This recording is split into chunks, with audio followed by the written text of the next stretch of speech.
Bonjour à tous, on se retrouve pour une nouvelle vidéo. Aujourd'hui, je voulais aborder le thème du terrorisme. Pourquoi tout simplement avec tout ce qui s'est passé encore ces derniers jours à Cambridge. Je voulais essayer de donner, moi, mes astuces qui me paraissent importantes à donner à ces enfants ou même à des personnes adultes pour éviter de se faire enrôler dans ces choses malsaines. Donc tout simplement, je pense déjà que les enfants, pour ma part, ont des téléphones portables, des ordinateurs maintenant beaucoup trop jeunes. Quand on a 10 ans ou avant, en général, on n'a pas besoin de ça, on n'est jamais seul quelque part. Si on est à l'école, donc les maîtresses ont toujours un téléphone qui fait partie de l'école s'il y a besoin de prévenir les parents. Et sinon, on est chez des amis, donc on utilise à ce moment-là le téléphone des parents des amis chez qui on est. Personnellement, voilà, j'ai 29 ans, je fais partie de la génération qui n'a pas eu de téléphone portable avant les au moins 14-15 ans, voire un peu plus âgés. Les ordinateurs, personnellement, j'ai eu mon premier personnel, j'avais 19 ou 20 ans, je ne me rappelle plus exactement. Sinon, c'était l'ordinateur de mes parents que j'utilisais avec leur accord, et il y avait bien sûr des sites qui étaient bloqués pour éviter justement que j'aille sur des sites qui ne soient pas du tout de mon âge, des sites aussi qui puissent être utiliser ma sensibilité et la naïveté qu'on est très jeune, voilà. Donc il y a ça. Aussi prévenir que qu'on ne connaît pas quelqu'un, bon, ça concerne pas seulement tout ce qui est terrorisme, on ne le suit pas, voilà.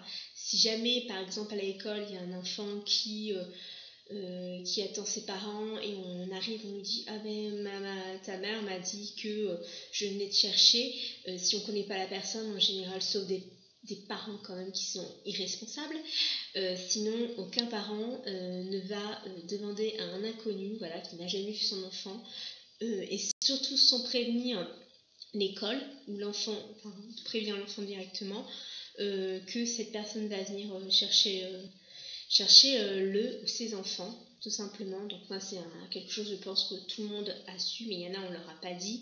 Il faut le répéter, je pense, parce que sinon les enfants vont avoir tendance à facilement suivre quelqu'un qu'ils ne connaissent pas. Et là donc tout simplement ce qui arrive fréquemment, c'est entre guillemets fréquemment, c'est que quand il y a ce genre de situation, du coup c'est pas évidemment des personnes qu'on connaît, c'est des personnes malséantes, et ça arrive jusqu'au viol, au meurtre. Donc forcément déjà pour ça, recadrer les choses avec les enfants. Ensuite, quoi vous dire d'autre, qu'il faut aussi dire aux enfants que tu fasses quelqu'un qui veut lui faire des choses, ou qui se fasse lui-même des choses malsaines, enfin quelque chose entre guillemets qui fait mal, en tout cas c'est pas quelqu'un qui va vouloir son bien. Donc surtout pas écouter tout ce qui est jeu du fouloir par exemple, et expliquer aux enfants déjà, donc attends, mais pourquoi tu veux faire ça? Tu veux te faire mal? Se faire mal, c'est pas quelque chose de sain, c'est pas quelque chose de bien, on se fait mal quand même. Donc c'est pas parce que les autres le font qu'il faut le faire, c'est des jeux vraiment très dangereux. On a vu des gens qui sont allés jusqu'au suicide, donc pour dire. Pareil, tout ce qui est harcèlement, parce que tout ce qui est terrorisme peut avoir aussi du harcèlement sur les gens qui visent, donc les personnes assez sensibles, assez naïves, donc des enfants, même des personnes plus âgées.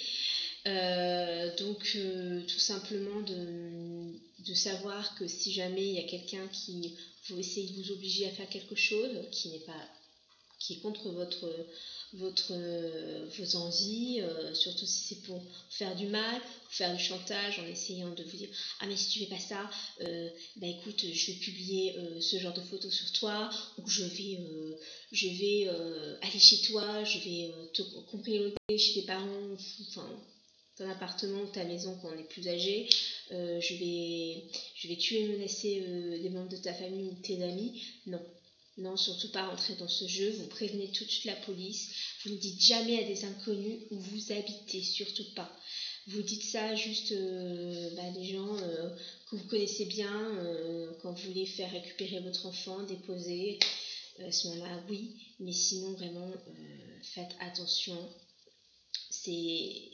La vie, c'est quelque chose d'assez fragile, et il y en a qui ont tendance à jouer avec ça, à jouer avec les limites, à jouer avec tout ce qui est violence.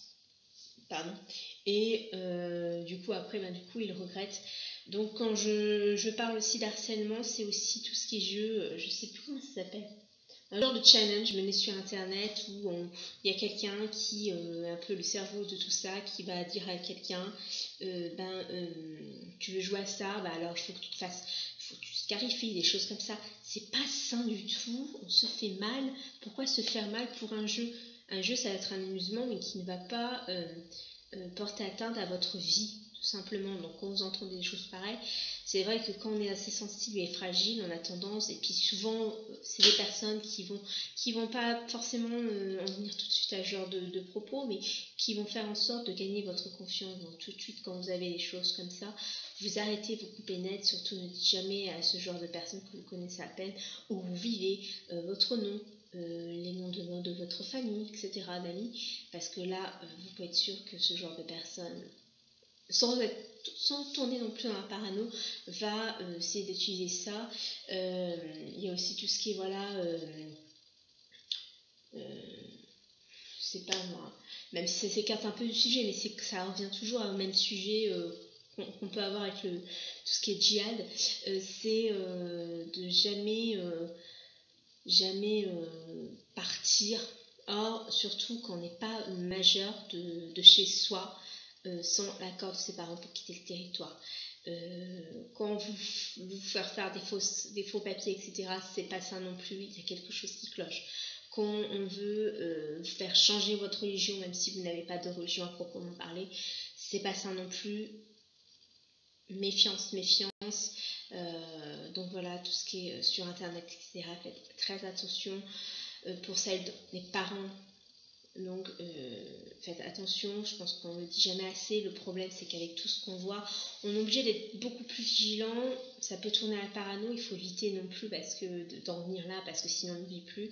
Mais vraiment, avec tout ce qu'on voit, c'est de plus en plus primordial d'avoir ce genre d'action, de prévention envers les enfants, envers des personnes même plus âgées qui sont fragiles, parce que ça va être les plus faciles à manipuler dans ce genre de cercle vicieux. Voilà. J'ai peut-être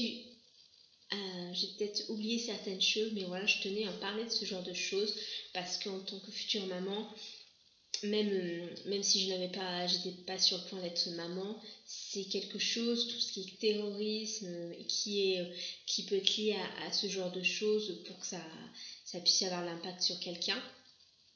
Il faut en parler vraiment, et c'est bon aussi de s'essayer de voir à travers l'expérience de plusieurs personnes ce qu'on peut faire pour justement éviter ça. Sur ce, moi je vous souhaite une journée aussi, on va dire, aussi agréable que possible. Surtout ne faites pas l'erreur de rester cloîtré chez vous, parce que c'est ça qui cherche les djihad. C'est la peur, c'est qu'on se divise, c'est qu'on s'éloigne des personnes qui sont positives pour nous, et il faut vraiment pas leur donner cette chance-là, parce que sinon ça voudrait dire qu'ils ont gagné, ils ont eu ce qu'ils veulent, alors que non, personne n'a le droit de porter atteinte à la vie privée et à la vie tout court de quelqu'un, tout simplement. Donc sur ce, prenez soin de vous, prenez soin de vos proches, de vos familles, de vos amis, et jusqu'à la prochaine vidéo, je fais de gros bisous.